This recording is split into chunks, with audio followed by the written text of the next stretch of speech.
there has been some news about Furman women's basketball. They're without two players for this entire year.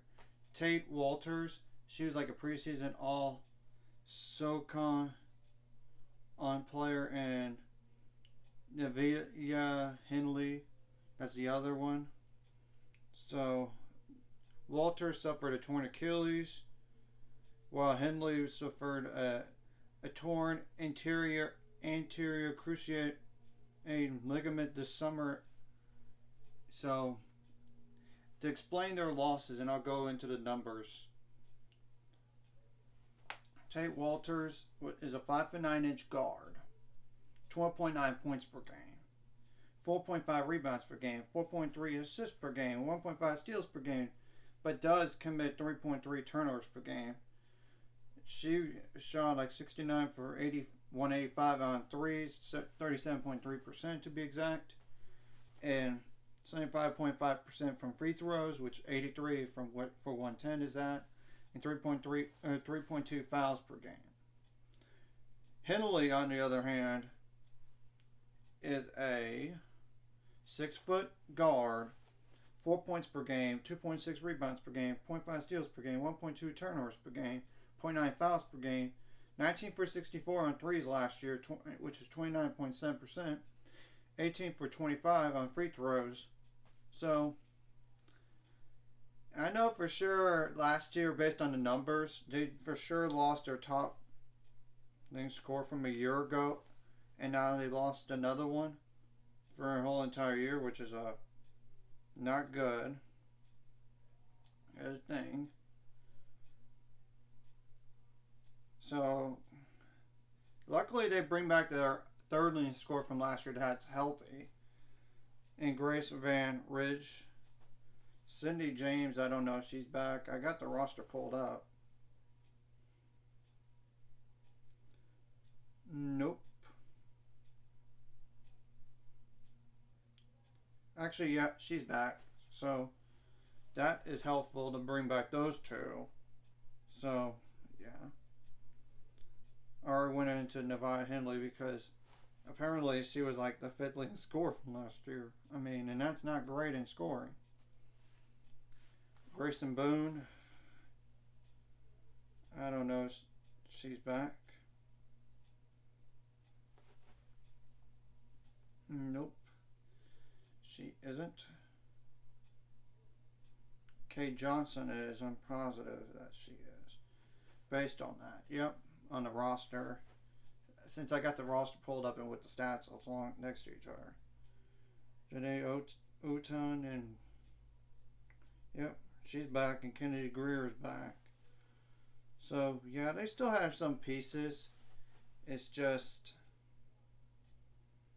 they lost two players now that would be in their rotation if not starting. So, yeah, that's kind of a yikes deal. I mean,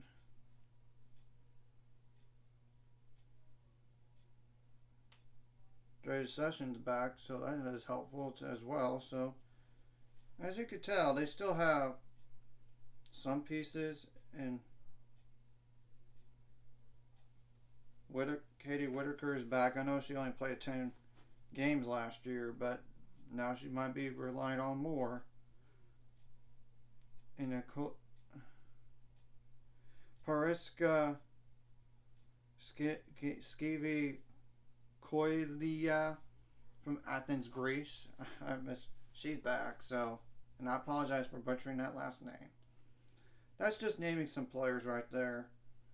DiPietro is back, so yeah.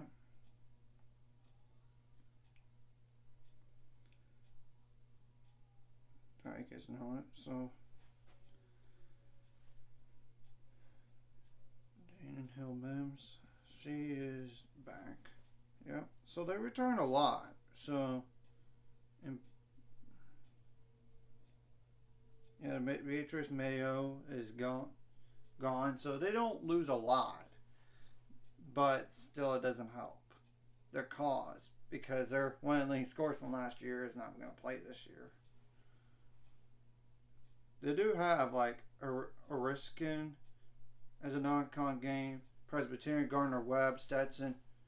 At Presbyterian, at Stetson, at Florida versus Charles Southern versus Pfeiffer. At Georgia versus Brevard College. At UNC Asheville. At Coastal Carolina versus Kennesaw State versus Radford. At Georgia Tech versus Carolina State. Wofford. At UNC Greensboro. At Western Kentucky. Not Kentucky, I meant Carolina versus East Tennessee State versus Chattanooga. At Sanford. At Mercer. At Wofford versus Western Carolina versus UNC Greensboro. At Chattanooga. At East Tennessee State versus Mercer and Sanford at home versus Stanford. And honestly, there's some of their non-con games can be difficult, but from what it's not like a ton of tough games, but I don't know how good they were a year ago. So, and I'm going to go into that as well. Last year they were a WBI team, 20 wins, 14 losses. So a postseason team, but not like a WNIT or NCAA tournament team. And I have no idea how their schedule is in terms of like preseason favorites for the conference, because I'm not exactly familiar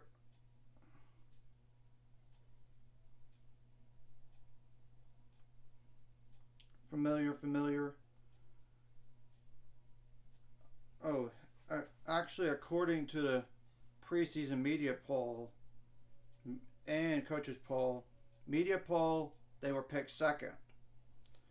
Coaches poll, they were picked third. Mercer was the definite one. According to coaches poll, they put Wofford at number 2. Sanford was third in terms of like media poll and preseason poll, but Wofford was actually tied for third in the media poll. Chattanooga was 5th, UNC Greensboro 6th, East Tennessee State University was picked 7th, in Western Carolina number 8. I don't know if they're going to win their league or not. I don't know, because they did lose their leading scorer coming back from this year. From last year, the second leading scorer from last year, who was going to probably expected to take the lead this year, and she's not going to play. So whether or not that happens or not, we'll have to wait and see, because you never know how teams are going to be, and preseason polls sometimes can be wrong. Anyway, so,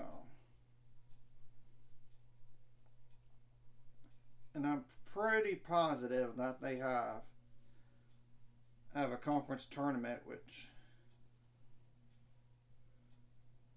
they do. So yeah. So it's not like a tough non-con, but it's still a few non-con games you gotta better watch out for. It's just whether or not they're gonna win those key big non-con games is an I don't know. So yeah, they do have a conference tournament. So anyways, I just want to break the news down on those two players and what that means for their schedule. In terms of depth overall, without those two players,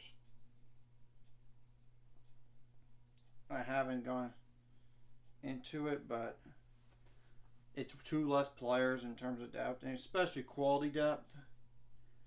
I mean,